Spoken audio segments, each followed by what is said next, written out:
Haji Quran orang unggal isuk-isuk ka guru. Bismillahirrahmanirrahim. Terus. Alhamdulillahirabbil alamin. Balik deui. Alhamdulillahirabbil alamin. Balik deui. Alhamdulillahirabbil alamin. Weh, beuki parah di budak. Lain beuki bagus, beuki parah. Alhamdulillah ain cak guruna tadi dia ta coba sekali di guru dibere hot lek bata ngeunaheun ieu sering-sering ki aing seubeuh cak guru teu gaji tajwid tapi praktek sok terus alhamdulillahirabbil alamin Allah hasia Allah lain Allah balik lagi alhamdulillah ya Rabb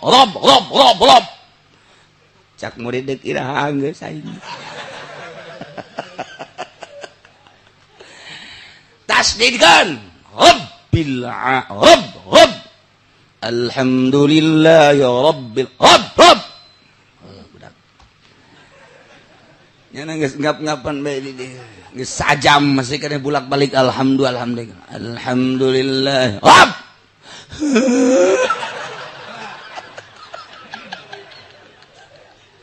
guru gini lu cai mataan gitu mah geus trek istirahat balik deh isuk aja deh alhamdulillahi rabbil alamin arrahmanir rahim maliki yaumiddin iyyaka na'budu wa iyyaka nasta'in terus ihdinas siratal mustaqim terus siratal ladzina an'amta 'alaihim ghairil maghdubi 'alaihim waladdallin doh ieu budak menang di mana sih eta menang tina koran ulah doh bot waladdallin ghairil maghdubi 'alaihim waladdallin bos yang mah dal tambah bo sering aduh budak tilu batik katilu ghairil maghdubi 'alaihim waladdallin wow kopiah nganceleng wah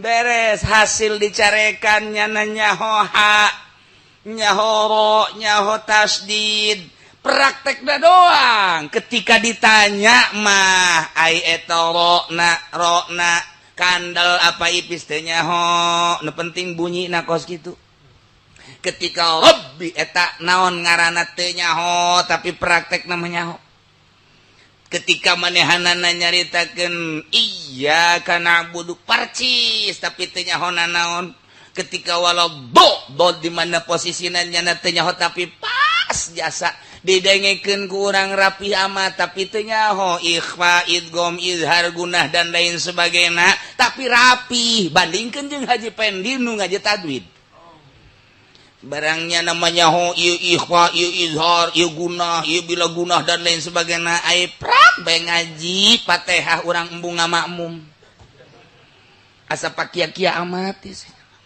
alhamdulillahi rabbil alamin arrahmanir rahim wah ieu mah kudu kakedu ieu mah ieu teu bagus nya tajwid nama rapi tapi barang didengekeun teu bagus bisa tajwid lisan praktek teu bisa aya anu praktek bisa teu nyaho tajwid maning mana tuh kan jeung nu penting mah ngaji tajwid ge jang bagus mentak zaman baheula mah zaman baheula sakuran diajikeun ka guru rapi luar biasa teu nyahoeun ikhfa teu nyahoeun gunah teu nyahoeun tajwid dan lain sebagainya teu nyahoeun qalqalah dan lain sebagainya tapi rapi macana baheula ge kitu ngaji thariqah teu nyahoeun ngaran-ngaran thariqah teh istilah-istilahna tapi nyarana percis noriqah kuariba lamun carita thariqah rapih jasa tapi proposal terus bae sumbangan ti pamarentah terus bae wayah kampanye Golkar nyana diharap hidup cak nu ditukan modar Aduh cenah kiai urang norekat pan kieu amat ai zikir mah ambalayah loba jasa tapi kos kieu bohong nyaho lisan nyana teu nyaho praktek buku larangan ye cenah Gus Dur mah pangramanyieun ulah nyaritakeun Gus dibabet sia ku aing atuh beda lirikanana antara nu geus usul jeung nu lain. A'udzu billahi minasyaitonir rajim. Bismillahirrahmanirrahim.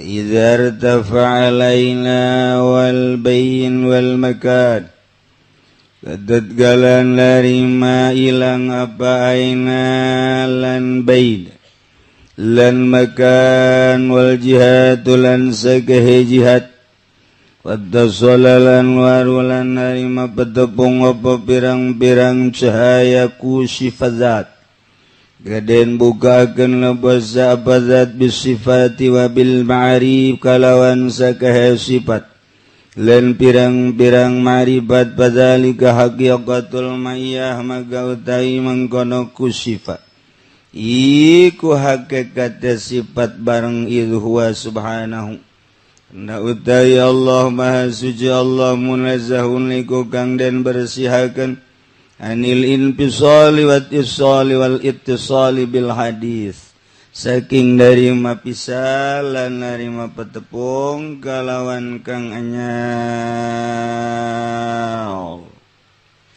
walau taro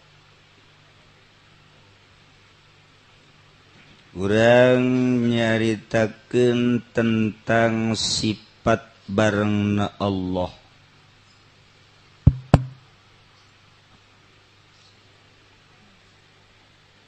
nyaritakeun tentang barengna Allah jeung urang eta adalah macem-macem.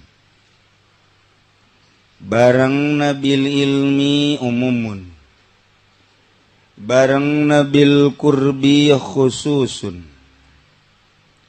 Qurbu bil ilmi umumun, qurbu bizuhurit tajalli khususun. Ketika geus tajalli ialah dunudani in fatadalla fakana qabasaini au adna. Lamun urang berangkat ka Bandung ninggalkeunana lembur nu ditinggalkeun ku urang teh lembur daerah-daerah di dieu ninggalkeun Kabupaten Tangerang, Jakarta, Bogor, Cianjur, Sukabumi, Dalarang, datanglah ka Bandung. Urang mun ka Bandung seperti gitu. Urang deka Mekah ninggalkeun negara Indonesia, ninggalkeun Malaysia, Singapura, ninggalkeun Dubai, Abu Dhabi, Yordan, ninggalkeun berbagai negara. Terus asup ka Jeddah, ninggalkeun negara-negara. Ketika urang hayang wusul ilallah ma'iyah ke jadi aya sifat bareng. Teu bisa dihayal tapi kudu aya nu ditinggalkeun. Nu ditinggalkeunana lain nagara. Lain nu ditinggalkeun teh lembur ka Gusti Allah mah. Da Gusti Allah mah nu ngadamel langit bumi katut eusina. Di mana bae aya ngan teu bisa ngahiji Allah jeung urang. Teu bisa pisah Allah jeung urang. Ngahiji teu bisa, pisah teu bisa. Wacana teu kaharti, emang eueuh potongan kaharti sia mah. Oh, potongan kaharti. koba. Sebab Allah maha qadim, urang mah maha hadis. Allah mah nu ngadamel khaliq, urang mah nu didamel makhluk. Atuh geus teu bisa dihijikeun antara khaliq jeung makhluk. Oh, lain eta horeng perasaan. Mantak urang kudu ngaji rasa. Coba icip-icip eta sayur, dicip-icip asin karasa. Coba icip-icip eta sayur asin, coba nu ieu amis. Coba buah ieu amis. Coba nu ieu hasem. Coba eta tanu ngadung kuluk. Naon eta? Coba. Barang diasaan hasem. Coba deuleu naon? Tai ucing. Karasa. Ngaranna ngaji rasa. Oh. Ka Allah mah make perasaan. Diawali ku iman, asyhadu an la ilaha illallah wa asyhadu anna Muhammadan Rasulullah. Urang geus iman ka Allah, dalilna ente nu mantak iman ka Allah bahwa Allah pangeran. Allah teh pangeran, nu mantak Allah pangeran. Allah teh nu ngadamel. Aya nu didamel, dalilna setiap aya nu didamel, aya nu ngadamelna. Teu kahartieun akal mun aya dadamelanana eueuh nu ngadamelna. Lumpatkeun terus saha nu ngadamelna pasti ka Allah. Urang lamun nyaritakeun tentang Tritunggal Kristen, Tuhan Bapa, Tuhan Anak, Tuhan Tatangga. Wah, cak Kristus jadi lain kita yang ada gitu baik. Jadi arti. Ayat kelahiran Yesus Kristus, memeh Yesus saha atuh pangeran teh. Ih, cenah manusia ngan Gusti Allah nyanding pangeran teh kadinya. Tadi teu puguh teu karuh pangeran make sundang sanding. Emang jurik newo-newo. Oh, kurang gitu-gitu. Teu kaharti urang mah sebab teu iman. Nyana mah Tuhan tetilu, Tuhan Allah, Tuhan Anak, Tuhan Kudus, Yesus Kristus. Tilu jadi hiji. Sarua Buddha atau Hindu. Dewa Brahmana, Dewa Wisnu, Dewa Siwa.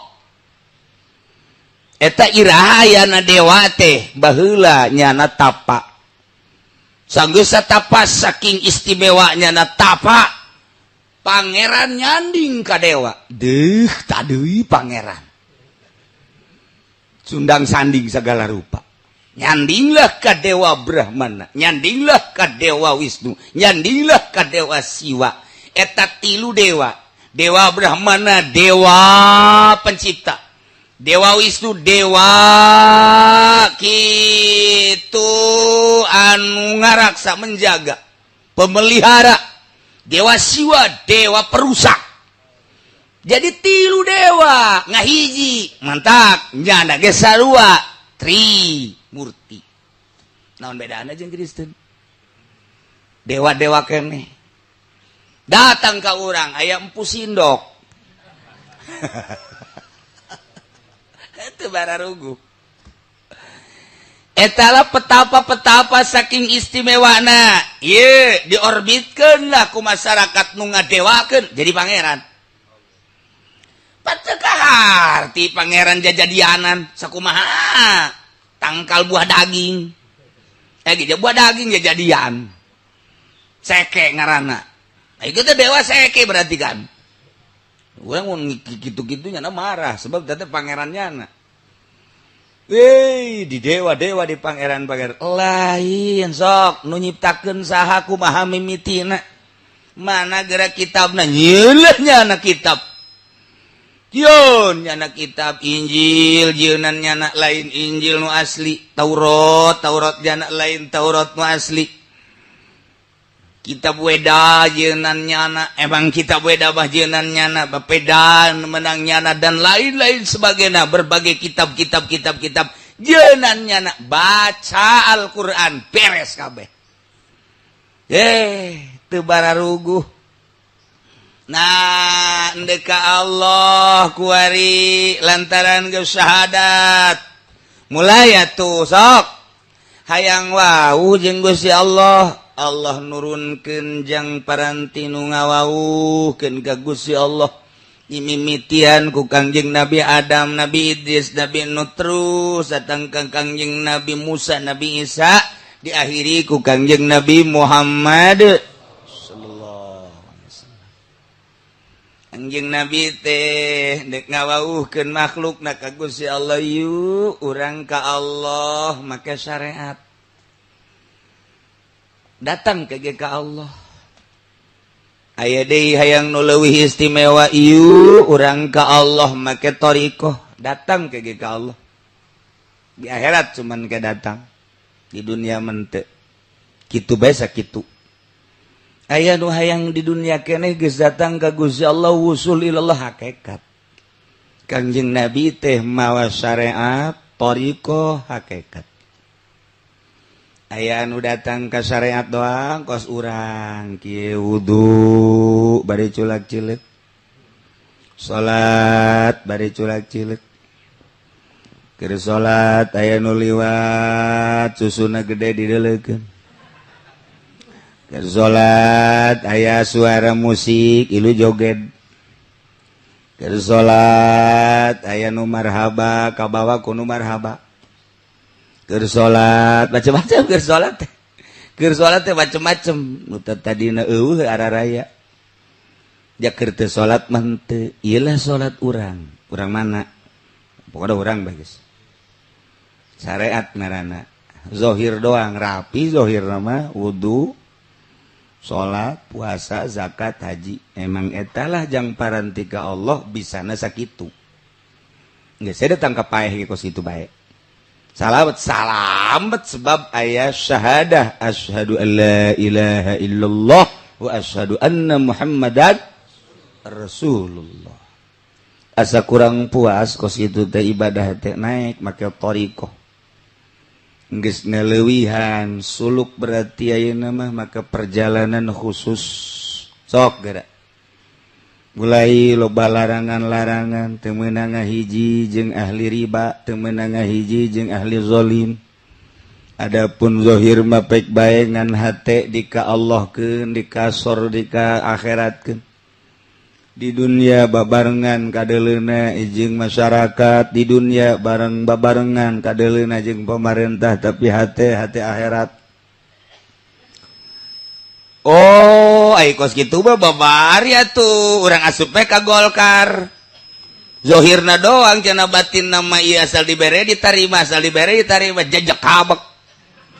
Kieu boloon teh mah kos itu. Torekat. Tampilingan teh mah nu ngaku torekat kos kitu mah. Ieu cuma mah lain ka Golkar petilu bebeskeun. Ieu mah lain petilu VKB. Rante. Nu bener kabeh ge. Temenang norikoh maker ke Allah mun syariat los teu atas nama torikoh ieu mah bersyariat los mah kos kitu mah sebab atuh bersyariat mah dikhawatirkeun ka surgana ge ka sorga ngan ka neraka heula mayoritas sakadar dikumbah doang digubiag tuh masalah sabila dibersihan doang atuh janjanana ge di ka sorga embungeun Jependi wayahna ka sorga heungkeul ajakeuna.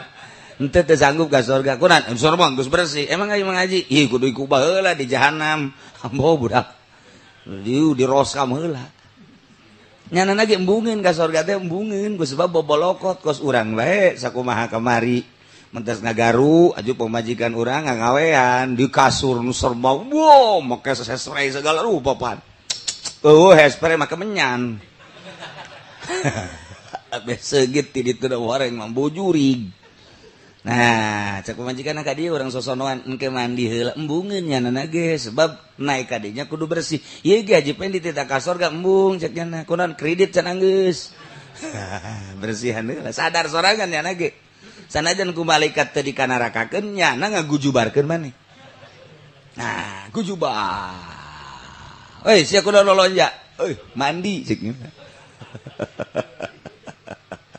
nya ge sadar teu daek teh jakajahoan tina beungeut na panarideung tapi geus norekat mana larangan atuh ieu norekat jeung syariat eueuh beda nama atuh tah babari ngomong bae lain ngomong ieu mah teh urusanna namun kamari mah ieu urang urusan zahir aya teh kotokan bersihan aya taneuhan bersihan aya haraman bersihan zahir ku ari mah geus menuju batin oh ieu mah duit ti pamarentah kokocoranna ti ditu embung aing mah haram oh ieu mah partai jangan gugulung soal dunia bae bari eueuh anu araradil haram jangan aing mah oh ieu mah organisasi teu bener ku ari mah organisasi teh lantaran dipake tanjakan doang jeung tarajer oh teu bener haram jangan aing mah si itu mah kos kitu usahana haram jangan aing mah embung aing mah nyana doang sorangan deuk ka Allah mun ditanya kok ieu embung itu embung deuk ka Allah norekat ngaranna kok batur mah peuting teh sare aya sia mah molor norekat aing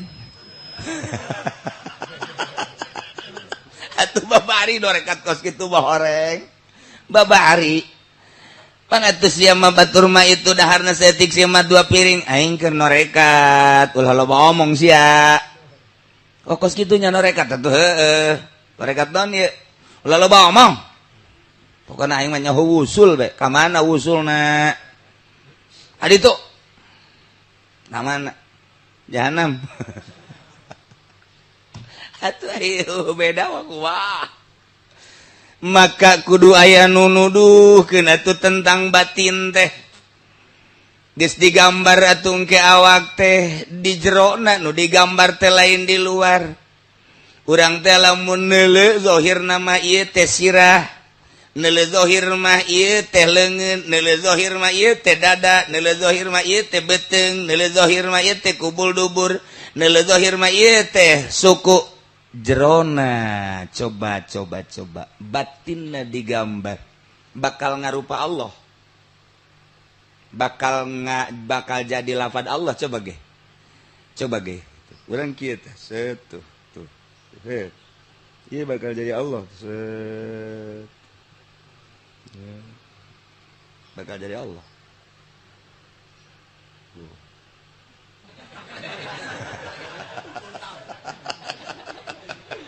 anu di luar wal bisa neule sanu nita ngaji di luar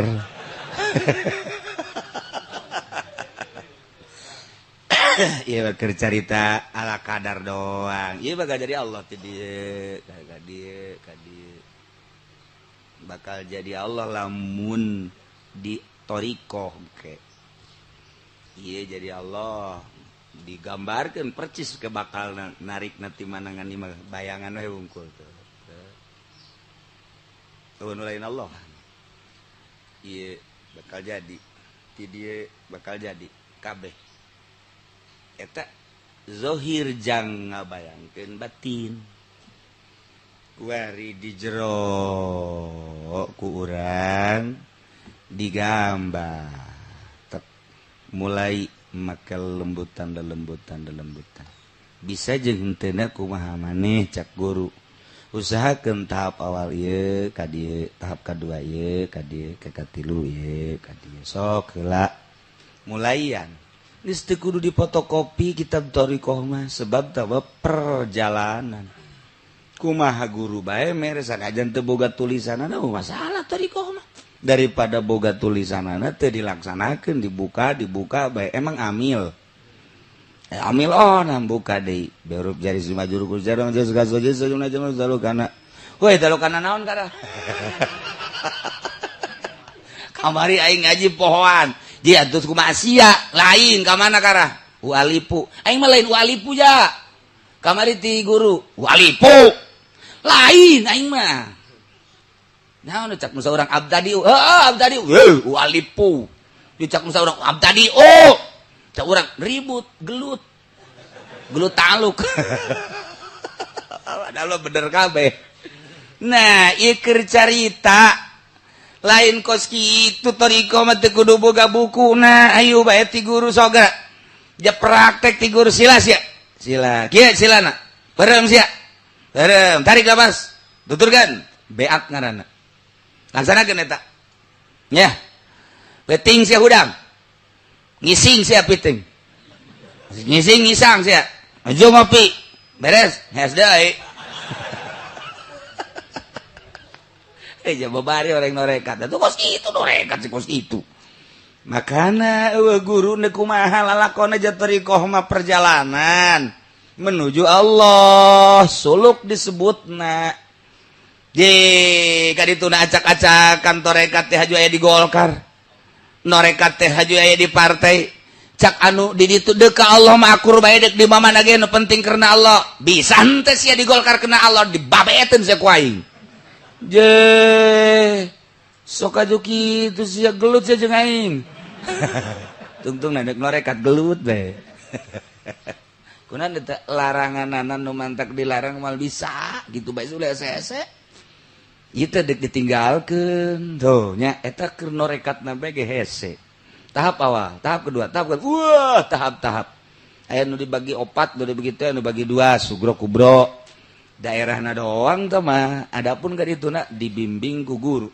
ulah ieu kudu kieu kudu perjalanan ngaran nu mantak teh kudu boga tulisanana ongkos urang ngaji Quran urang unggal isuk-isuk ka guru bismillahirrahmanirrahim terus alhamdulillahirabbil alamin balik deui alhamdulillahirabbil alamin balik deui alhamdulillahirabbil alamin weh beuki parah budak lain beuki bagus beuki parah alhamdulillah ain cak guruna tadi dia ta coba sakali di guru dibere hot lek bae ta ngeunaheun ieu sering-sering ki aing seubeuh cak guru teu gaji tajwid tapi praktek sok terus alhamdulillahirabbil alamin Allah hese Allah lain Allah balik deui alhamdulillah ya rabb cak murid deuk iraha geus aing tasdidkan rabbil rabb alhamdulillah ya rabbil rabb budak nya geus ngap-ngapan bae di geus sajam masih kana bulak-balik alhamdulillah rabb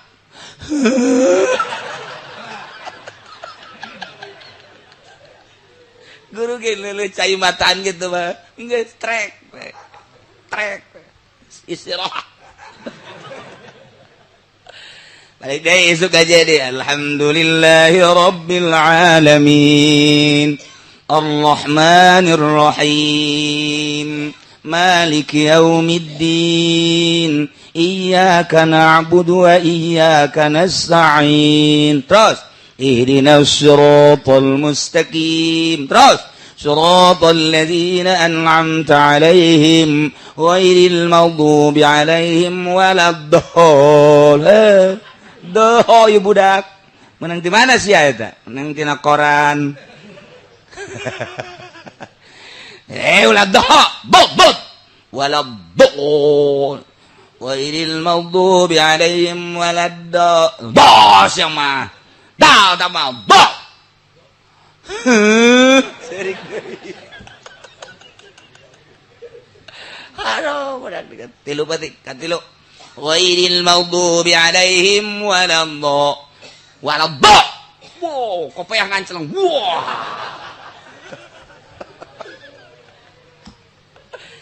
beres hasil dicarekan nyana nyahoha nyahoro nyaho tasdid praktekna doang ketika ditanya mah ai eta rona kandel apa ipis teh nyaho nu penting bunyina kos kitu ketika rabbi eta naon ngaranna teu nyaho tapi praktekna mah nyaho ketika manehanana nyaritakeun iya karena budu parcis tapi tenyahonan naon ketika walau do di mana posisinanya tenyaho tapi pas jasa didengekeun kurang rapi amat tapi tenyaho ikhfa idgham izhar gunah dan lain sebagainya tapi rapi bandingkeun jeung Haji Pendi nu ngaji tajwid barangnya namanya ho ieu ikhfa ieu izhar ieu gunah ieu bila gunah dan lain sebagainya ai prak bae ngaji Fatihah urang embung ngamakmum asa pakia-kia amat alhamdulillahi rabbil alamin arrahmanir rahim wah ieu mah kudu kakedu ieu mah ieu teu bagus nya tajwid nama rapi tapi barang didengekeun teu bagus bisa tajwid lisan praktek teu bisa aya anu praktek bisa teu nyaho tajwid maning mana tuh kan janu penting nama ngaji tajwid ge jang bagus mentak zaman baheula mah zaman baheula sakuran diajikeun ka guru rapi luar biasa teu nyahoeun ikhfa teu nyahoeun gunah teu nyahoeun tajwid dan lain sebagainya teu nyahoeun qalqalah dan lain sebagainya tapi rapi macana baheula ge kitu ngaji thariqah teu nyahoeun ngaran-ngaran thariqah teh istilah-istilahna tapi nyarana percis noriqah kuariba lamun carita thariqah rapih jasa tapi proposal terus bae sumbangan ti pamarentah terus bae wayah kampanye Golkar nyana diharap hidup cak nu ditukan modar aduh cenah kiai urang norekat pan kieu amat ai zikir mah ambalayah loba jasa tapi kos kieu bohong nyaho lisan nyana teu nyaho praktek buku larangan ye cenah Gus Dur mah pangramanyieun ulah nyaritakeun Gus dibabet sia ku aing atuh beda lirikanana antara nu geus usul jeung nu lain Gus Dur kerja di presiden emang kaunikan di dieu ka Jawa Timur berangkat set datang ke Jepara cek Gus Dur teh kita kesini dulu nih kesini kemana sini Gus kesini nih kesini kalau ka dieu beres itu terus ieu presiden ka gang nu leutik terus ini kita akan acaranya di sana dulu di apa namanya di Jawa Timur lagi tunggu ngomong apa terus datang aya pasar leutik mah didinya aya tukang kado kita beli kado dulu presiden si koski heran turunnya di mobil Mercy nomor hiji anu itu pan teu meunang kita nungguan di itu di jalan utama nyana maka dinya pan duren berapa ini ini duren 50.000 ini kan Gus Dur ya udah jangan ngomong-ngomong Gus Dur berapa nih 50.000 beli 5 itu ditawar deui jadi berarti 5 kali 5 seberapa aja Bendi tuh biasa ngaco kos gitu kan namanya biasa bayar ID bayar 10 juta kenyataan ya wah ngageter-geter panu narima anak ngageter dibayar 10 juta ya makasih ya cerik kan itu awewe anu dagangna awewe cerik jana yuk kita naik cak supir jeung ajudan beli duren 5 10 juta barang jadi presiden aja Gus kok jadi begini jangan banyak omong cak jana dilalaga di jero mobil dulu pernah begini kok jadi begini udah jangan banyak omong udah ayo kita ke Jawa Timur sekarang terus di jero mobil teh ini durennya belah aja presiden ngadahar duren di jero mobil beli udah makan unik itu udah unik kenyataan nih lain lalagaan cuma kenyataan datanglah ke jalan utama wow pengawal terus diberangkat lagi cak pengawal habis dari mana emang dulu jangan banyak omong jangan sekarang ke Jawa Timur aja nu heran ajudan jeung supir nyana di Jawa Timur ngomong bahasa kumaha si cuplis jeung si unyil seknyana itu tadi kita beli duren 10 juta 5 10 juta nah sekarang gini kita sampai ke Jakarta nanti kita ke sana itu tadi tukang duren kita tanya coba ada enggak itu sebenarnya tukang duren oh langsung beres ke Jakarta datang deh ikan kadinya Nah, tukang durian nutup. Nanya, tukang durian yang di sini, Mbak, kemana nih? Oh, dia di rumah. Di mana rumahnya? Diberi alamatnya. Sini lurus, belok, sesuai jeung tadinya. Imah nage kosong. Sasaha di imah. Nanya kata tangga. Mas, ya ini rumah tukang durian dia. Iya, ini kemana? Oh, dia sekarang lagi ke kota Jepara. Emang kenapa? Dia suaminya itu sakit udah 1 tahun, nggak bisa berobat karena nggak punya uang. Kemarin ada yang turun dari mobil sedan beli durian 5 ngasih 10 juta. Dia sangat girang, jadi suaminya dibawa ke rumah sakit. Nah sekarang sudah ada di rumah sakit, jadi dia terima kasih sama yang turun dari mobil sedan itu. Masya Allah, sahanu nyaho tah butuh karena duit 10 juta jang naon gitu ngaranna ka rumah sakit sanu nyaho jeung sanu ngabejaan. Ye, pugu Haji Pendi mah batur geus ngareng-ngareng kitu dibere. Geus ngareng kita bantuan tetep teu dibere. Itu mah teu nyahoeun bere, kasih 10 juta, geus. Bu mahal jasa tama duren. Artina 5-10 juta ngadahar hiji asana sataun teu kudu dahar tah teh.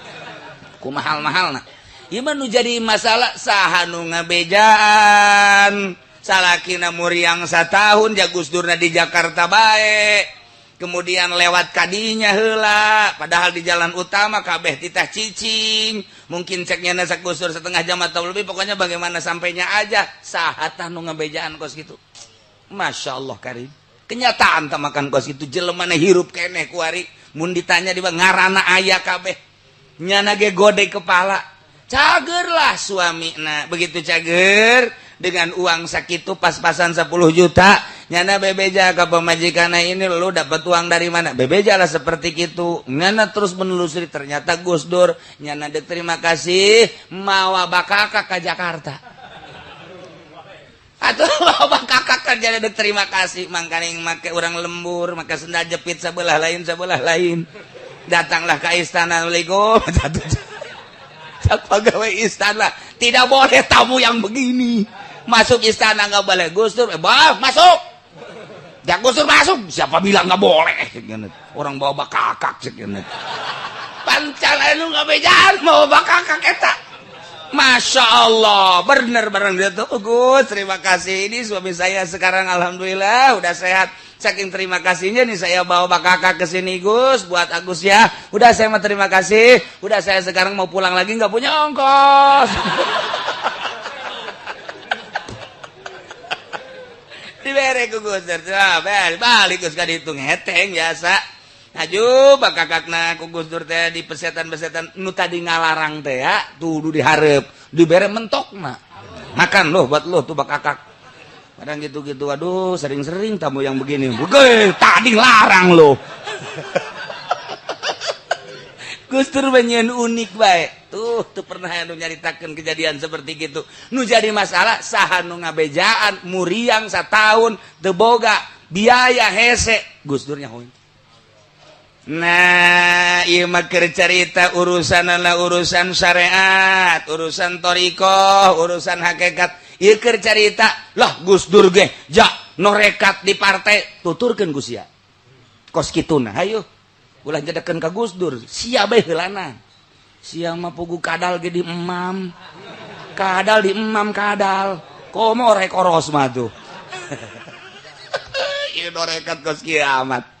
Nah ya jadi urang ulah sambarangan tarekat aya nu ngabimbing horenganan nu mantak Gus Dur waktu make ieu kukula ditanyakeun make gelang nang teh saha eta teh lain sabarang loba anu guru-guru na mere kanyana padahal nyana makan teresepeun cincin geresepnya nama lantaran hiji bae Allah tapi satu ketika dibere ku guruna pake Gus waktu manehana nandek naik jadi presiden nyana make cincin ieu cincin mah dibikeun Kanjeng Pendi. Hook ieu mah cincin. Pan cenah curang rekat hook ulah loba omong. Besi mentanya na kaburu dipiheulaan bae. Nah, geus ulah nyedek-nyedekeun kana geus usul. Hese nyarita keudana nya nama.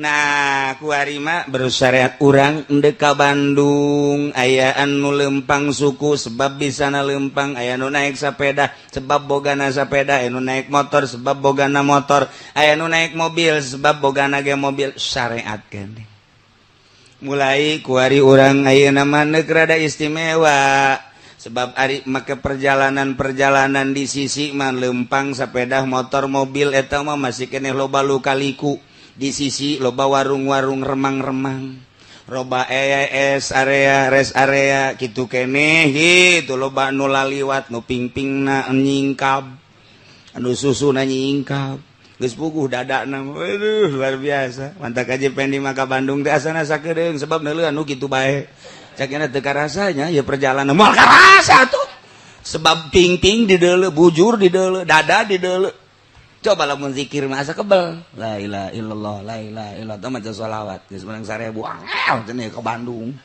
atuh kulantaran neuleun pingping sakedeung cenah ka Bandung atuh kumaha matana dikepar terus nah eta lah loba naon kitu ngaranna awaik gangguan mampirlah di warung ngopi lah ngarokok lah lapar dahar lah syariat ngaranna deka Bandung teh. Ketika orang naik kereta, torikoh ngaranna geus lain deui. Mulai geus teu neuleuh rest area, teu neuleuh naon ngaprit beta. Kareta mah Bandung Jakarta mah Bandung set komo argo lawan. Breuk datang. Ngan dedeleuhan aya keneh sama kasisi ka gigir bisa neuleuh lembur-lembur.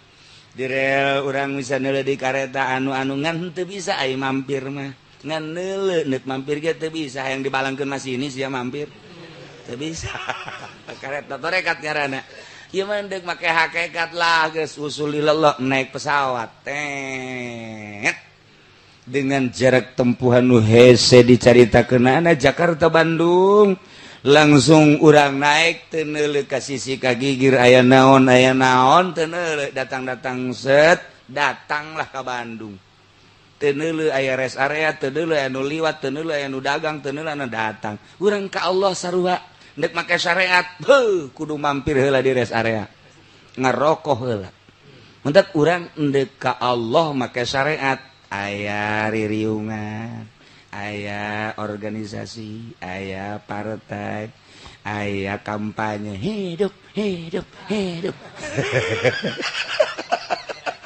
eta karena bersyariat takos kitu tah tinggal laju jeung henteuna syariat teh aya anu kelas bawah berarti motor nyana sepeda aya anu kelas mobil berarti eta mah berarti nu nyekelna jeung anu bawahanna tinggal kitu doang pada syariat kitu bae syariat aya teu datang ka Bandungna lantaran kempes teh lah kurang bensin lah lesu lah datanglah ka Bogor balik deui lah kunaon lah cara rape aya nu kitu ih syariat mah kos gitu bae ketika toriko mungprung loba mah loba ngan geus teu melu tapi dedeleuhan aya keneh suluk garana tapi ketika geus hakikat teu neuleuh kaler kidul nah ieu nu deuk dimaksud teh wa izar tafa'al aina baena makan jihad teu aya nyaritakeun di mana Allah aya kumaha Allah antara urang jeung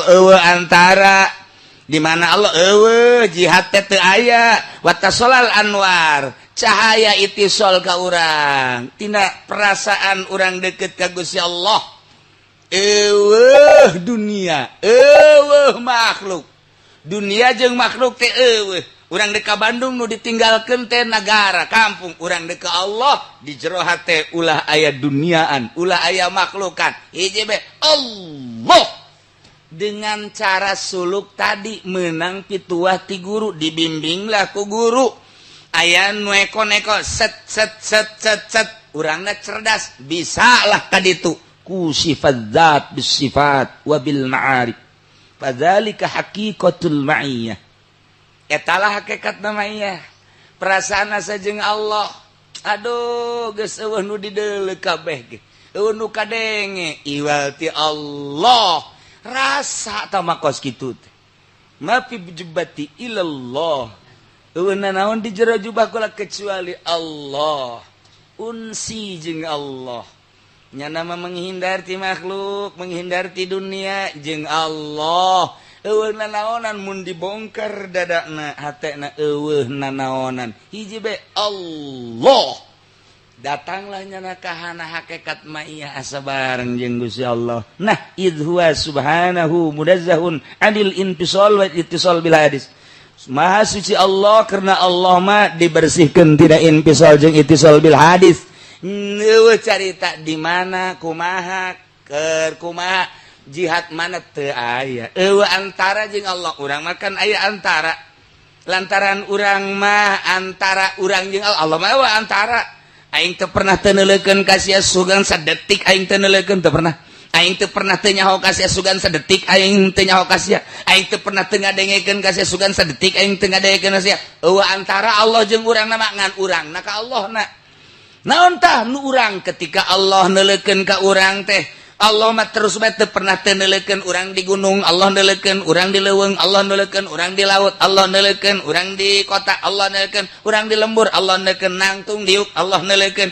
kok urangna jarak antara urang jeung Allah antara urang jeung Allah ketika urang titah boga rasa dideuleukeun ku Allah kahalanganlah ku mio kahalanganlah ku si sarwiti kahalanganlah ku mobil kahalangan ku perusahaan antara urang jeung Allah urang kahalangan ku dunia jeung ku makhluk etalah nu kudu dipicinan supaya Allah neuleukeun ka urang ge asa neuleuh ka Allah hayang boga rasa kitu teh perjuanganana melalui sulu picinan eta kudu ditinggalkeun lain lalagaan paninggalkeun kos kitu teh kudu boga gunung, kudu boga guha, kudu boga jang nyepen, ninggalkeun zohirna. Sebab batin teh dek ninggalkeunana hese, ayo zohir dedeuleuhan jeung dadengyan, kudu ngasingkeun diri. Uzlah ngaranna. Kos kitulah terus bae urang ngaropea batin urang teh pemikiran sehari-hari ieu teh bareng jeung di pikiran ku urang. Urang teh babarenganna jeung saha sakumaha nu dipikiran ku urang kuari barengna jeung nu dipikiran ku urang dipikiran ku urang usaha urang bareng jeung usaha urang nu dipikiran ku urang teh tani urang bareng jeung tani urang nu dipikiran ku urang teh meuli mobil bareng jeung mobil urang nu dipikiran ku urang awewe urang keur bareng jeung awewe wali mah eueuh nu kitu hiji bae bareng jeung Allah neruskeun lalakon soal Yahudi anu begitu kejam luar biasa terhadap para mukminin. Tahun kelima bulan Rajab, sahabat luar biasa dianiaya ku para Yahudi, sehingga Yahudi nyen komplotan musyrikin Mekah disundut ku Yahudi supaya nyin tiap kabilah teh diperketat. Kabilah teh kudu diperketat masing-masing kabilah. Andai kata satu kabilah aya nu asup Islam, geus ikat abis. Tanggung jawab per kabilah. Musyawarah antara Yahudi jeung musyrikin Mekah seperti eta musyawarah. Persekutuan jeung persekongkolan Yahudi Mekah jeung musyrikin Yahudi Madinah jeung musyrikin Mekah adalah memperkuat jeung memperkokot tiap-tiap kabilah kudu diperketat ulah aya nu asup Islam. Andai kata aya nu asup Islam, tanggung jawab kabilah menganiaya sampai ngamodaranana. Masyaallah. Lantaran eta musyawarah akbar terjadilah persetujuan ditandatangani ku Abu Jahal CS. Iyo orang kekentong nama kakarak muncul. Nyana langsung nyaritakeun ke berbagai kabilah. Saudara-saudara sekabilah dan saudara-saudara seagama musyrikin. Waduh. Masing-masing kabilah telah disepakati harus bertanggung jawab apabila ada di satu kabilah seseorang yang masuk Islam harus tanggung jawab untuk menganiaya sampai membunuhnya. Apabila dilaksanakan, selamat. Tidak dilaksanakan, Qabilah itu nanti akan dipanggil dan dicaci maki di depan masyarakat banyak. Wah, kok jadi Malayu sih?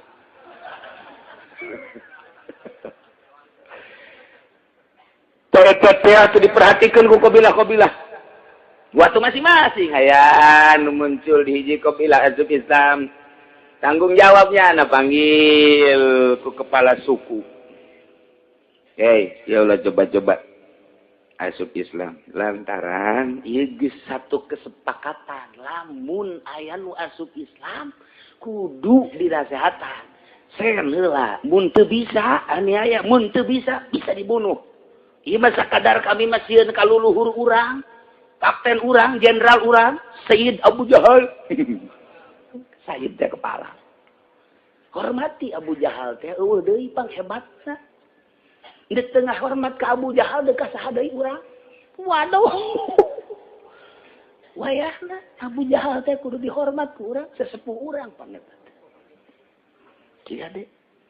Waktu lantaran geus bagus imanna teh tetep bae nyana iman. Mulai tampilingan dicaci, dipaki diciduhan.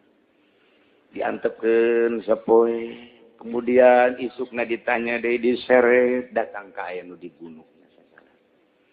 Perqabilah aya deui nu asup Islam kitu keneh. Perqabilah aya luar biasa ternyata Islam diunggal Qabilah geus aya. Waktu penganiayaan tiap-tiap Qabilah terjadi rame. Kadenge ku sahabat, ku mukminin, aduh urang can kuat. Lantaran terlalu berat jeung terlalu banyak penyiksaan jeung komplotan manehanana. Ku ayeuna sakitu urang tetep maning menghindar bae. Urang menghindar disebut hijrah awal ka Habsyah. Di negeri Habsyah, Abyssinia ngaranna mun kuari mah aya seorang raja ngarannya Raja Negusna, ialah raja anu adil cek Kangjeng Nabi, raja anu jujur. Setiap jelema nu datang ka nagaranya nah ieu kunyana selalu diperhatikan. Jung berangkat ka ditu, berangkatlah untuk menyelamatkan agama 15 jelema. Hijrah pertama ieu tahun 5 tahun setelah Kangjeng Nabi diutus. Angarkeun Islam teh kos kieu peurihna. Saha nu pertama hijrah? Hiji Sidina Utsman bin Affan beserta istri putri Kangjeng Rasul nu ngaran Ruqayyah. Kadua Abu Salamah beserta istri Ummu Salamah. Katilu Abu Sabrah beserta istri Ummu Kulsum. Nomor kaopat Amir bin Rubai'ah beserta istri Siti Laila. Nomor kelima Abu Huzaifah bin Za'mah beserta istri Sahlah. 10 tah 5 jeung pamajikan-pamajikanana.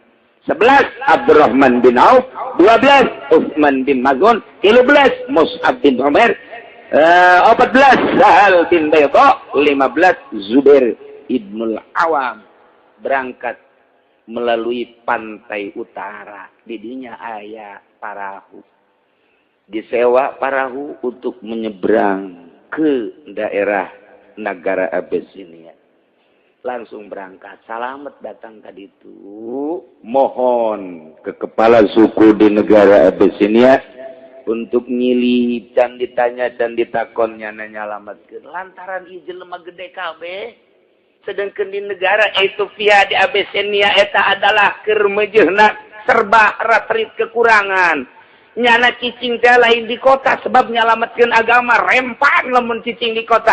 Cicing teh di tebing gunung. Sedangkan ieu kapan tokoh Mekah.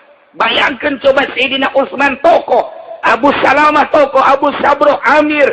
Ieu bangsa tokoh-tokoh kabeh nu biasana hirup teh rada mewah di kota, kuari cicing di hadapan gunung beserta keluarga. Bisa dibayangkeun ku.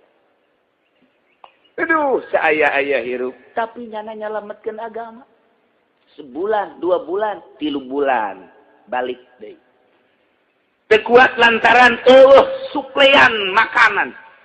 Di negara eta teu peduli terhadap eta ngan sakadar aman doang.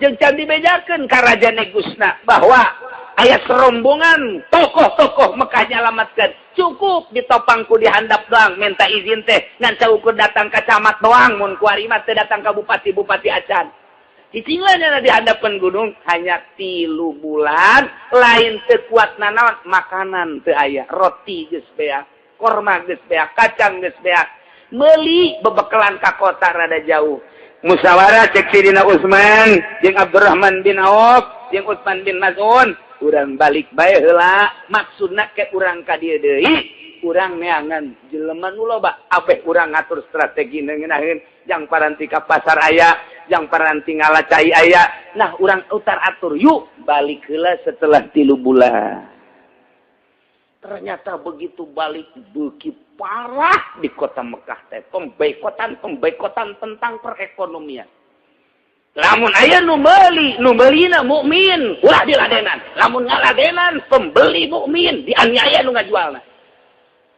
datang ke kos kitu ieu lain ngalakon di Mekah teh emang kumaha lamun kanyawan perkobilah teh aya nu asup Islam laporan ka kepala suku sanggeus laporan ka kepala suku saha pedagang di dinya di kobilah eta lamun aya nu meuli ka dinya ngaladenan ieu nu disiksa teu meunang dibere balanja asam ya Allah ya Rabbi otomatis mukminin menghindar atuh ai kieu mah sanajan campur baur ge balanja teu meunang nanya teu bisa nu aya penganiayaan geus sabaraha nu korban geus pugu anu barangep mah beungeut geus loba jasa anu leungit dicicieun geus loba jasa na ieu nyalametkeun di Syib ngaranna tah Syib teh nu kuari daerah Syibul Amir Syib Amir belah dinya eta tah daerah muslim mun urang kungsi ka Mekah mah tah Syibul Amir eta teh di dinya Syib Amir urang lembur mah nyebutna Syib Amir di mana berkata tempat Syib Amir geus nyawa kaler kidul bukan Syib Amir saya teh tempat mukminin baheula di dinya anu geus ka Mekah mah rada lemeng-lemeng di mana Syib Amir teh nyaho di dieu maulid Nabi lewat lurus tah eta ngaranna Syib Amir lamun belah dieu ieu palag tah di dieu pasar paranon kitu ngaranna pasar seng baheula mah ieu ka dieu naik ieu palag ieu palag godim turun ka dieu seetik palag jadid ngaranna mun lurus ka dieu mispalah ngaranna tah mun naik ka ditu ka jurusan kerajaan Ziyad Sud ngaranna teuh gitu sekali-kali ulin atuh ka ditu ya keur nyaritakeun Mekah we mana tempat Syekh Nawawi kanyahoan ku urang di mana baheula Syekh Nawawi ayana nyaho aya dina sejarah anu ieu kuari Syibul Amir tadi dia tempat Kangjeng Nabi eta teh gunung leutik baheula kuari ge masih gunung kene kamari ieu mah masih gunung kene tahun 90 genep masih gunung tah begitu tahun di 9 genep di papasan jadilah hotel-hotel di atas gunung atas bukit kuari masih rada enggak bukit pantai Mekah mah wadi Baitullah mah wadi teh artina lembah terendah di luhur gunung ini kan di dia gunung dia kahandap gitu ieu Baitullah jadi lamun hujan teh caina ka dinya banjir ieu gunung Baitullah aya di handap takos kitu tah bayangan teh jadi dia teu bisa ka dieu mukminin teh misah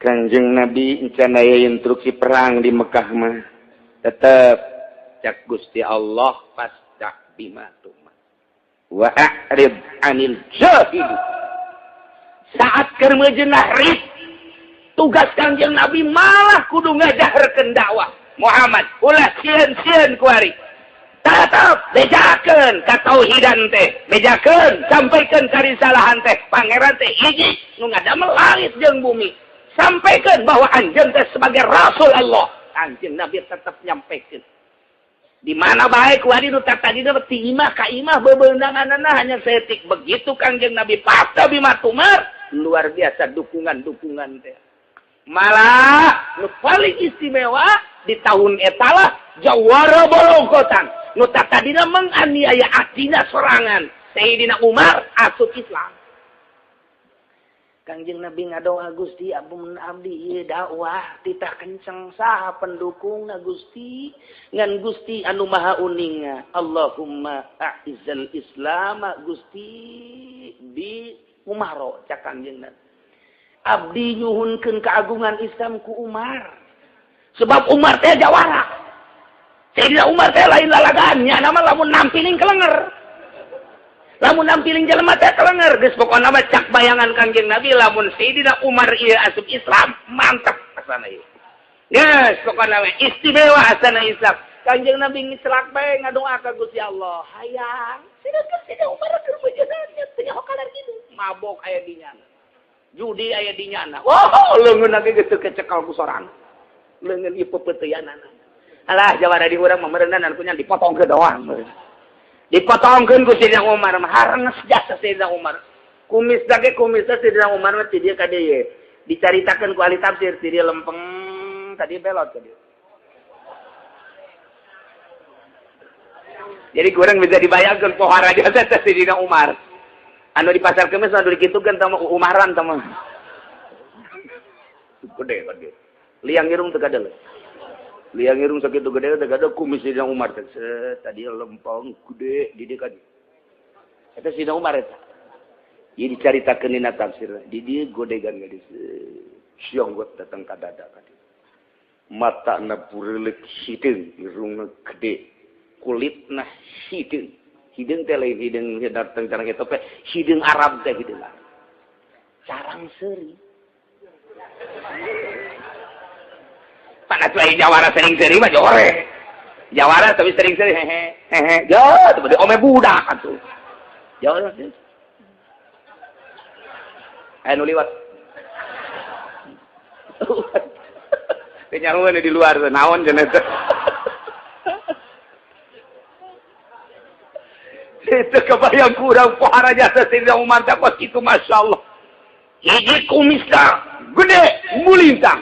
Kedua jenggot tersempong. Katilu degeg pangadegeg jangkung luhur. Nomor kaopat seragep hideung. Yang carang seuri Sayyidina Umar mah. Mun aya nu liwat cukup bae. Eta Umar. Asana eueuh. Lantaran Abu Jahal kan nu paling pake kasihan teh Sayyidina Umar. Abu Jahal geus ngomong, aduh ulah be Umar asup Islam teh. Aing lamun Umar asup Islam, aduh. Aing ge kanyana mah rada geum. Permainan mah sarua jeung aing. Cuman jotosena.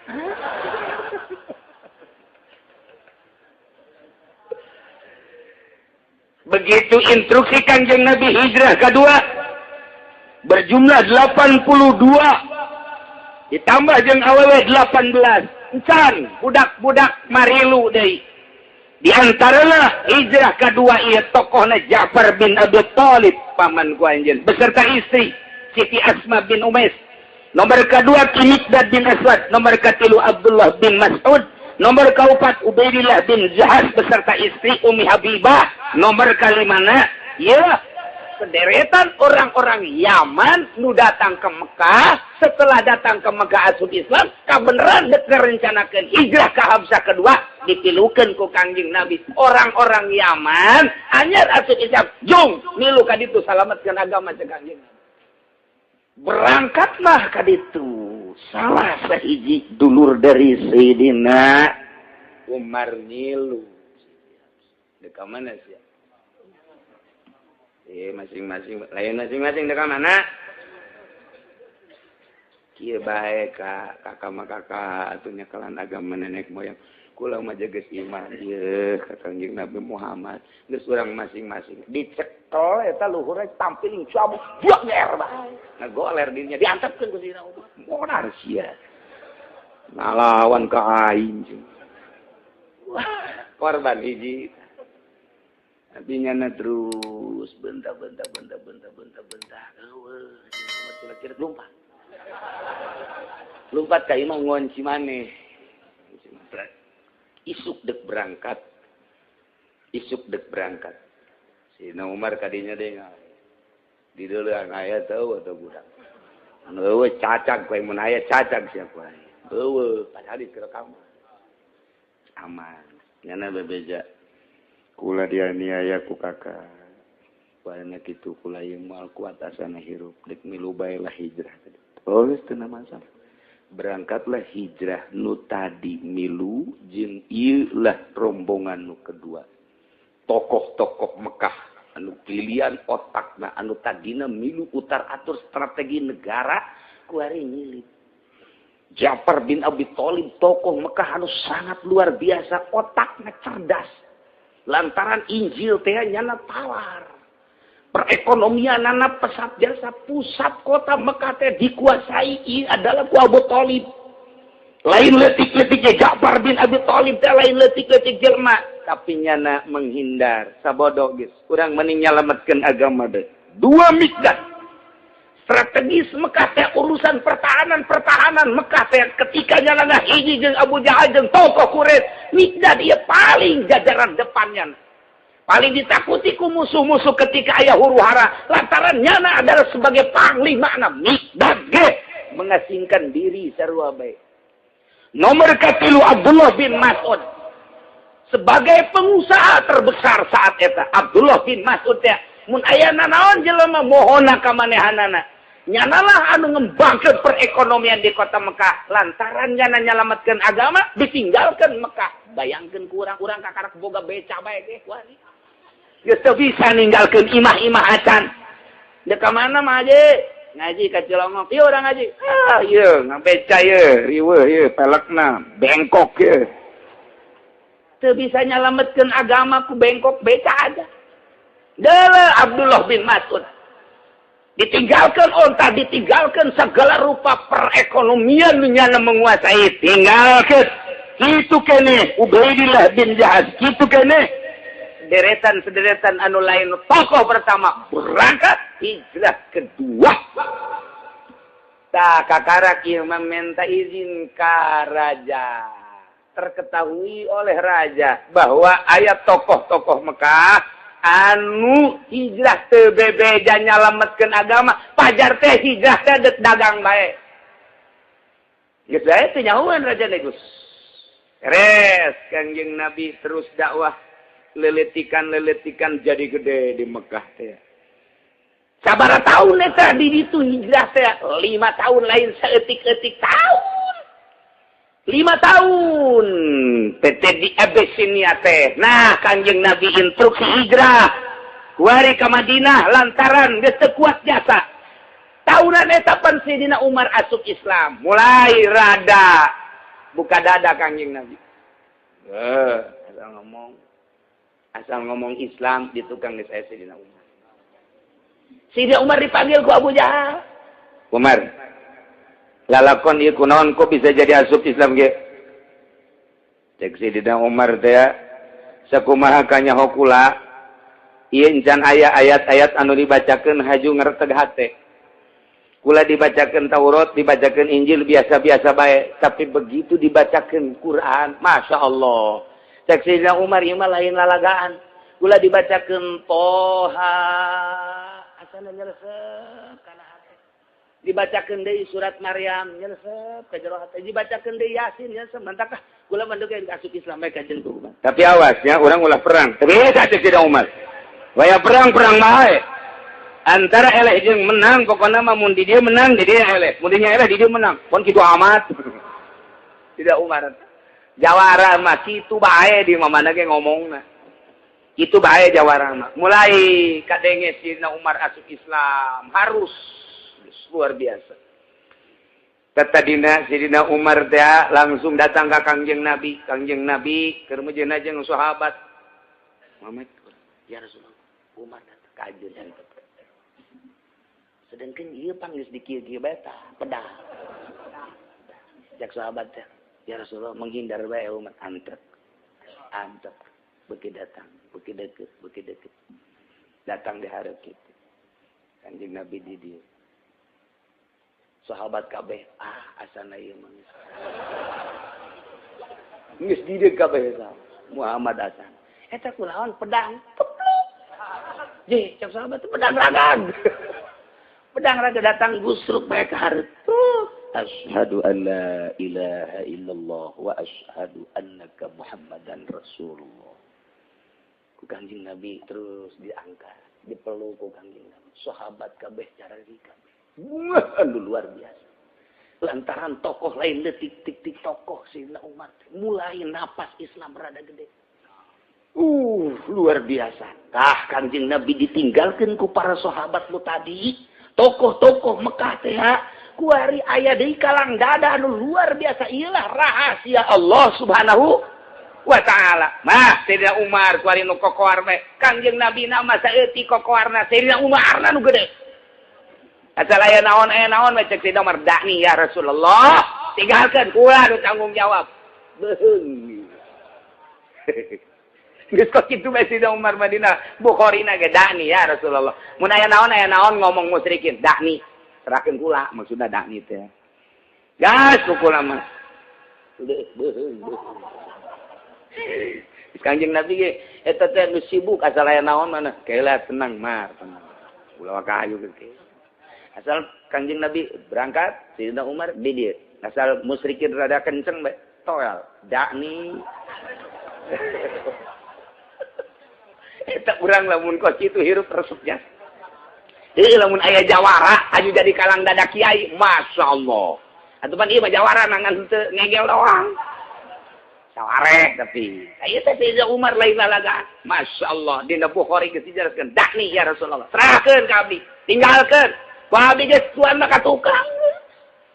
Mantak asal aya Kangjeng aya Sayyidina Umar musyrikin tungkul nih ya. Moal bisa. Mulai harus tepati ngaganggu teuing. Nah, Kangjeng Nabi rada aya napas. Terus dakwah tapi penganiayaan anu luar biasa. Sayyidina Umar ge hampir teraniaya. Sayyidina Umar rusak itu gagana geus dikakalakeun. Komo Kangjeng Nabi mah ku Abu Jahal. Dek dibulupan waktu di open barkeun ge. Saha anu menangkeun Muhammad? Hirup atau pae? Diberet 1000 onta. Eta teh kapan di Mekah memang hijrah tah. Mulai kuari Kangjeng Nabi siap hijrah. Gancang caritana hijrah lah ieu masih keneh nu kitu hijrah kadua masih di Abyssinia keneh. Nah ieu mah dek nyaritakeun lanjutan ayat anu kamari la tajidan asyaddan adawatan lil ladzina amanul yahud. Yakin anjeun Muhammad bakal manggihan ka bangkawarah musuh nu ngamusuhan ka jelema anu iman teh adalah Yahudi jeung musyrikin. Al yahuda walladzina asyraku wal manggih Muhammad bangkawarana pang biadab-biadabna Yahudi. Mantap cek Kangjeng Nabi sing ada Yahudi mah qalla yahudiyun di muslimin illa hamma biqatli. Tepati duduaan Yahudi jeung Muslim kecuali di jero hatena boga maksud dek kabunuh bae di mana bae. Iraha bae di mana bae kitu bae Yahudi mah. Asal duduaan bae jeung mukminin jeung muslimin endek na ngabunuh bae. Mantak moal eureun-eureun Yerusalem. Moal eureun-eureun Yahudi Bani Israel. Moal eureun-eureun di Gaza lantaran Yahudi geus persekutuan jeung Nasrani Amerika. Moal eureun tah mah. Di awal geus dicaritakeun lantan nanti tu walan tabdo angkal Yahudi walan Nasara hatta tattabi'a Yahudi. Antak cek Kanjeng Nabi mah qalla yahudiyun bi muslimin ila hamma biqatli. Tepati duduaan Yahudi jeung muslimin kecuali nya nama deuk nagara kebae. Tayyalah Kanjeng Nabi menghindar ka Madinah ngan aya ayat nu selanjutna wala tajidanna aqrabahum مودة للذين آمنوا الذين قالوا إنا نصارى. Yakin anjeun bakal mandihan Muhammad kana pang deket-deketna manusia dedeh jeung nyaahna pang nyaah jeung pang dedeh-dedehna. Ka jelema anu iman sabalikna nu tadi mah manusia nu pang bangkawarahna ku ari mah manusia nu pang dedeh-dedehna nyaeta jelema anu ngaromongna inna nasoro kami mah agamana nasoro nu ieu dalika nu mantaknya na boga kadeudeus boga kanya pohara jasa ka jelema mukminin bi anna minhum qissisina wa ruhbana wa annahum la yastakbirun sebab nasoro eta mah di antara maranehanana aya ulama-ulama ahli Injil, aya tukang-tukang ibadah, aya pendeta-pendeta jeung wa annahum la yastakbirun. Nasoro eta mah henteu takabur ku turunan, henteu agul ku payung butut. Nyana mah rendah diri, tawadu, muncek Allah bener-bener mencek Allah salah-salah. Henteu nyalahgunakeun ayat-ayat Injil. Mun dina Injil bakal datang Muhammad nyana keur ngarep-ngarep. Mun dina Injil dijelaskeun bakal aya Al-Qur'anul Karim nyana keur ngarep-ngarep. Ieu lah nasoro ieu. Bakal kapan ngingka ku anjeun Muhammad. Karena mantap Kangjeng Nabi begitu hijrah teh ke Madinah, sanggeus hijrah mulai aya pesertuan jeung Yahudi. Didinya perang Badar Kangjeng Nabi, sanggeus perang Badar kucar kacir kapan musyrikin jeung Yahudi teh. Perang diawali ku perang Badar, sanggeus perang Badar selesai. Tokoh-tokoh Quraisy teh terbunuh, di antarana Abu Jahal terbunuh. Yang tokoh-tokoh nu lain, wah Islam, masya Allah luar biasa. Musyrikin Mekah, kuari kesulitan, tinggal ayah hiji deui. Ye, urang teh kuari tokoh urang 17 terbunuh ieu teh di Badar teh. Kuayana sakitu eueuh deui tokoh anu hijrah ka ditu urang bunuh kuari mah. Yo urang datang. Musyrikin Quraisy ngutus 2 tokoh. Nomor kahiji tokoh nu diutus eta adalah Amru ibnul As. Nomor kedua Abdullah bin Rubaiyah. Bihadaya ila Najasyi, dengan membawa hadiah-hadiah dipersembahkan kepada Raja Najasyi, ia Raja Negus. Maksudnya liyaruddahum ilaihi, supaya mengembalikan raja tersebut ke jelema-jelema nu hijrah di Habsyah supaya kembali ke Mekah. Ndek dibunuh hujana kabeh. Ialah rencana jujore jasa musyrikin langsung datang ke negara Habsyi. Sehingga langsung datang ke negara Habsyi nyana mawa hadiah anu luar biasa lobana maksudna supaya ditanggapi. Datang nyana ke negara Habsyi, langsung berhadapan dengan raja. Sebab cuma tokoh anu luar biasa. Sanggeus datang ka ditu ka raja nyana bebeja. Wahai Raja Habsyah, dengan segala hormat saya datang dari negeri Mekah untuk memberitahukan kejadian-kejadian yang unik luar biasa dan mengerikan. Supaya Anda tahu bahwa qad kharajna fina rajulun safahu quli Quraisy. Di Mekah aya hiji budak ngora, otakna tolol, otakna goblok, nu ngaran Muhammad. Nyana geus hijrah ku ari ka Madinah. Sanggeus sakitu nyana nyieun huru-hara terus selama di Mekah, diacak-acakan kota Mekah ku ari teh. Agama urang diacak-acak ku nyana. Terus di Madinah nyana nyieun kekuatan. Sanggeus nyieun kekuatan, kami perang Badar, kalah kami. Tokoh urang teh ku nyana geus dianggap sauyunan pan. Tokoh urang teh waduh halalancur. Perang eleh kurang teh. Kuayana sakitu dengan sangat nyana teh ngaku nabi akhir zaman ngaran Muhammad. Nai mah saeutik doang ye. Qad bahasa ilaika birahtin min ashabihi. Anjeunna 5 tahun ka tukang pernah ngutus utusan ka negeri anjeun ka dieu ka Habsyah untuk merusak negara ieu. Untuk merusak kaum di dieu. Kutuan raja coba di negara Habsyah ieu. Mungkin nyana geus dakwah geus acak-acakan buah agama di negara ieu. Kula datang ka dieu dengan segala hormat kepada tuan raja hanya untuk memberitahukan kekacauan-kekacauan di Mekah dan di Madinah dan kekacauan di negeri Anda sendiri. Dengan demikian saya mohon kepada tuan raja untuk mengembalikan orang-orang yang ngeli, yang hijrah ke negeri Anda supaya langsung ditandatangani. Pulang. Maksudnya mau apa? Akan saya bunuh satu persatu. Untuk membalas Badar. Deui sebab ieu mah lain deui perang teh. Halal hancur kieu geus ku kami bakal diparahan kabeh. Cek raja keheula.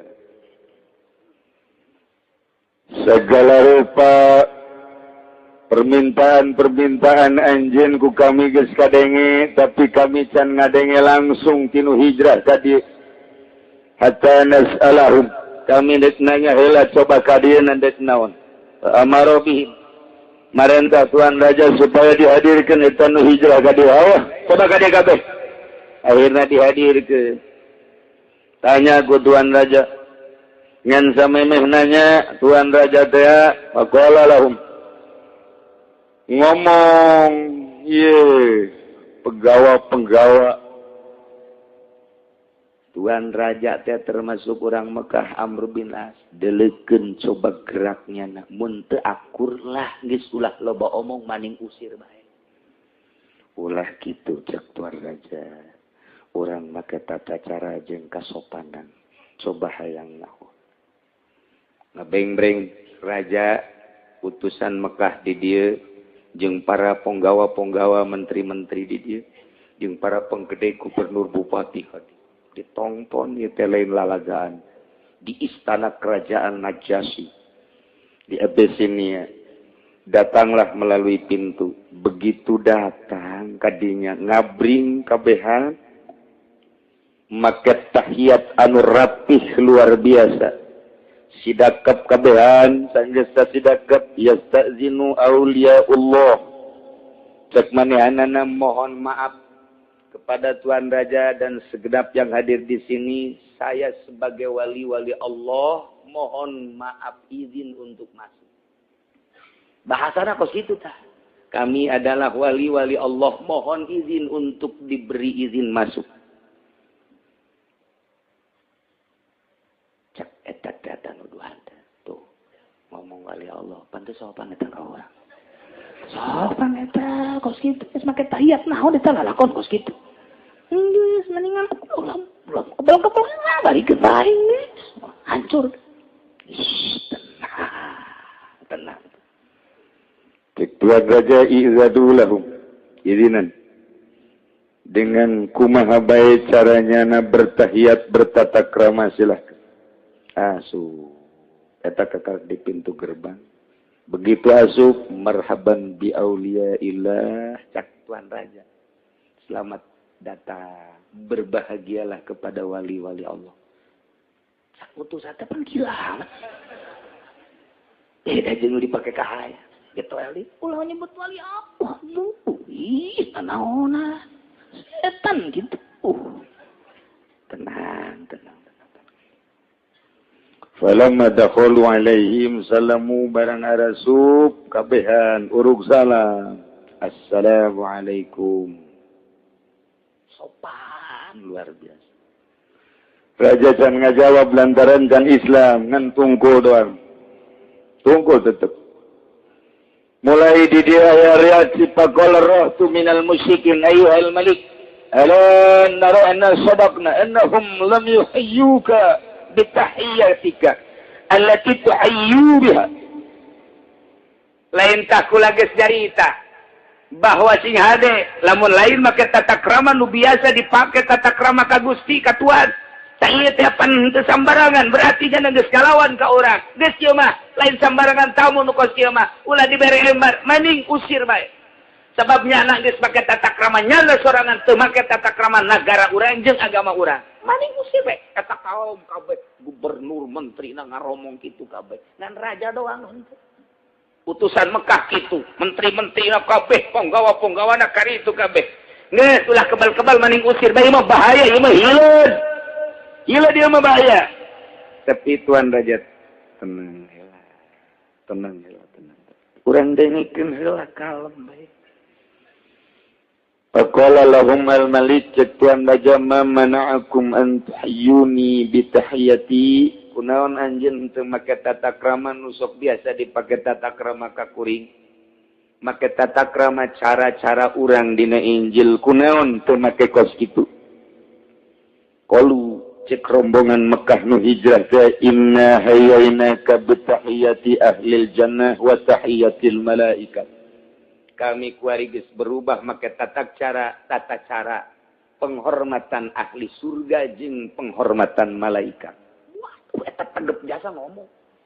Di hareupeun raja disaksianku seluruh penggede tapi tegak ya atuh moal nyalametkeun agama kadi itu lamun henteu agama nu dibawa misina lamun urang mah kuliah peleng kos kitu teh ieu mah henteu kami geus berubah make tata krama geus lain make tata krama cara tata krama nu biasa kami make tata krama bi tahiyati ahli jannah wa tahiyatil malaikah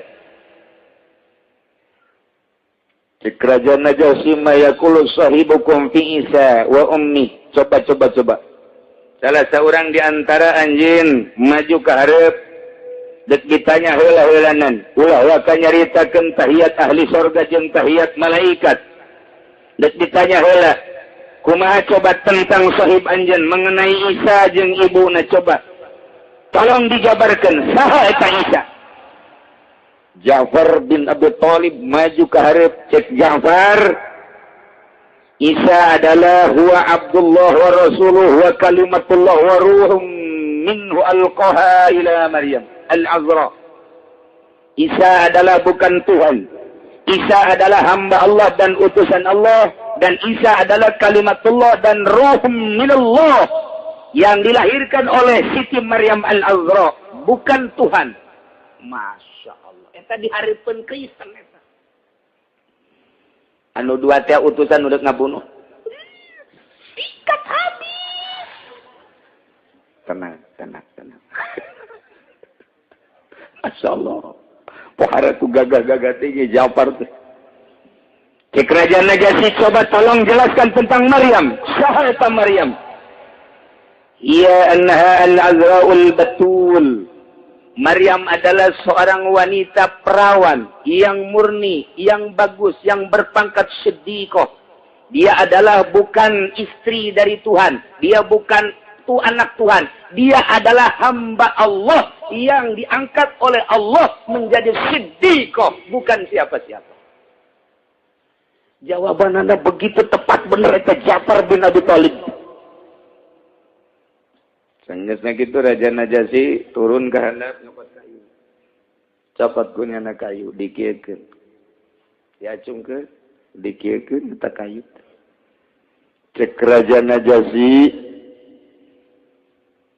ma zada sahibukum ala ma qala Isa qad hadha ud. Teleuwihna naon. Isa nu kumaneh dianggap pangeran-pangeran teangan sakadar seperti kayu ieu sarua bae Isa makhluk kayu ieu ge makhluk jelema nu ngucapkeun di hareup nu bernama Ja'far bin Abi Thalib nyaritakeun tentang Isa dan Maryam persis sakumaha nu aya dina kitab Injil teu leuwih teu kurang berarti bener ieu jelema kabeh sareng tuh ko raja kieu amat ieu Waduh. Akhirnya pakarihal musyrikun. Kabeh belum musyrikin karena ucapan Tuan Raja. Watagayyarat wujuhum. Berubah kabeh borok. Hampir nyerang ke Tuan Raja. Tenang cek Tuan Raja. Urang teh kuari kieu sportif. Naon anu aya dina kitab Injil jelaskeun. Bener cek Injil, bener berarti. Salah cek Injil salah. Dina Injil dijelaskan bahwa engke bakal aya nabi akhir zaman anu ngaranna eta adalah Muhammad. Ja'far geus ngajelaskeun. Sifatan-sifatan Muhammad Ja'far geus ngajelaskeun. Tentang keberadaan Isa adalah Abdullah wa Ruhullah Ja'far geus ngajelaskeun. Tentang Siti Maryam hanya seorang wanita perawan yang kemudian diberi oleh Allah siddiqah, kemudian punya anak yang bernama Isa. Dia menjelaskan, Injil menjelaskan seperti itu. Kenapa kamu mengada-ada? Sarungkul deui kami ngaranna raja. Kalem geulana. Sok memaksakeun diri. Ulah sok memaksakeun diri. Cek Tuan Raja Iqra'u, coba bacakeun sababaraha ayat anu mengenai tentang keberadaan Muhammad. Ja'far bin Abi Thalib langsung ke hareup macakeun Al-Qur'an surat Maryam. Dibacakeun ku Ja'far, sanggeus dibacakeun ku Ja'far careuri kabehan, terutama Tuan Raja. Sebab di jerona aya bahasa kisisina wa ruhbaniyah. Sarua jeung ieu kabeneran dina ayat ieu nyaritakeun penjabaran pembacaan Ja'far bin Abi Thalib anu kamari dijelaskan bi anna minhum qissisina wa ruhbana wa annahum la yastakbirun. Cek jeta raja teh ieu bener lain lalagaan sahabae anu nyalahgunakeun Injil sing hade ieu nu aslina mah kieu ieu eta utusan nu teh Mekah teh utusan teh Mekah geus dijebi be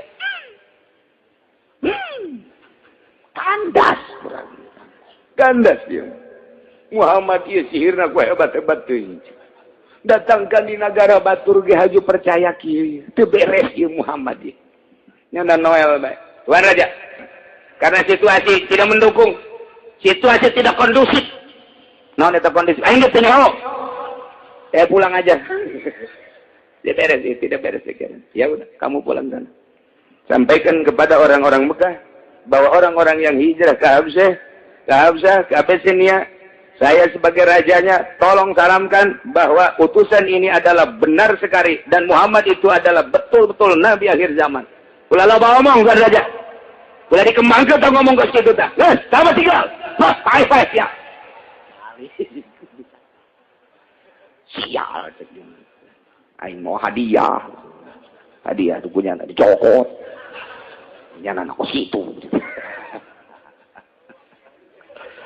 Masya Allah. Akhirnya Raja Najasyi lantaran aya utusan ti Madinah supaya mengembalikan orang-orang yang hijrah ke negeri-na. Maka Raja Habsyah maca surat ti Kangjeng Nabi dikumpulkan sebanyak orang yang tadi hijrah 82 laki-laki kemudian 18 wanita disertai dengan wanita budak-budak jeung rombongan-rombongan tiaman dibejakeun ku kitu naon ngaranna raja bahwa Anda ini segeralah pulang ke Madinah dikawal dengan pengawalan yang ketat oleh pengawalan negeri kami sebanyak 80 dikawal ku 80 siksa kalbat 70 pengawalan dikawal mulai naik kapalna supaya salamet kabeh dikawal datanglah ke Madinah dengan pengawalan yang ketat diawali di kitu ngaranna dikawal ku 70 bala tentara datang salamkeun cak Raja Najasyi kula sebagai raja anu geus ngamankeun ieu umat Muhammad ka negeri kami alhamdulillah eueuh nanaon cuman aya nu maot satu ialah maot masalah sama maot biasa wungkul istri daripada Ummi Habibah suami daripada Ummi Habibah manehanana maot di Abyssinia nah ialah cuman satu yang meninggal maka dengan demikian amankan di jalan diamankan ku 70 bala tentara sampailah ke Madinah diserahkan sampai ke Madinah ya salam di Tuan Raja Negus Habsyah dengan salam rendah hati beliau telah masuk Islam telah mengucapkan 2 kalimat syahadat dan saya supaya menyampaikan syahadatnya kurang lebihnya asyhadu an la ilaha illallah wa asyhadu anna muhammadan rasulullah Kangjeng Nabi ngadua Masya Allah alhamdulillahirabbil alamin dukungan anu luar biasa nah begitu datang disampaikan salam terus eta Kangjeng Nabi didinya macakeun surat Yasin nuzilat fi wafdin Najasyi al-qadimina alaihim minal Habsyah qara'a alaihim surat Yasin Kangjeng Nabi macakeun caralik wahai utusan Raja Najasyi sebanyak 70 kali keula dieu dari kabeh ieu anu mantes hijrah caralik keula di dieu belah katuhu anu mantes hijrah Sayyidina Utsman Sayyidina Ja'far bin Abi Thalib caralik di dieu utusan Raja Najasyi anu mantes ngawal Kangjeng Nabi dihareup kupingkeunnya ku sadayana Kangjeng Nabi a'udzubillahi minasyaitonir rajim bismillahirrahmanirrahim yasin qur'anil hakim innaka laminal mursalin ala siratim mustaqim tanzilal azizir rahim litunzira qauman ma unzira aba'uhum fahum ghafilun. Terus datang ke angin cariri. Ilah ayat anu dibacakeun ku Kangjeng Nabi ka utusan. Sampaikeun ayat eta ka ditu nyangke di mana anjeun mah parulang. Mantakwa idza sami'u ma unzila ila rasul tara ayunahum. Begitu ngadarenge eta utusan ti Raja Najasyi termasuk anu digambarkeun alladzina qalu inna nasara. Begitu ngadengekeun kana urayan surat Yasin ti Gusti Kangjeng Rasul tara ayunahum kadeuleu mata-matana teh tafidu minadami ngaberbai careri luar biasa. Sedih menang anugerah ti Gusti Allah Subhanahu wa taala. Beserta para kaum muslimin mukminin anu tarikh heula arasuk Islam nage ngadengekeun surat Yasin teh harita careurik kabeh. Tafidu minad dammi mimma arafu minal haqqi lantaran nyahueun bahwa ieu teh bener. Tesi kandungan Al-Qur'anul Karim nu dicaritakeun dina kitab Injil teh adalah bener.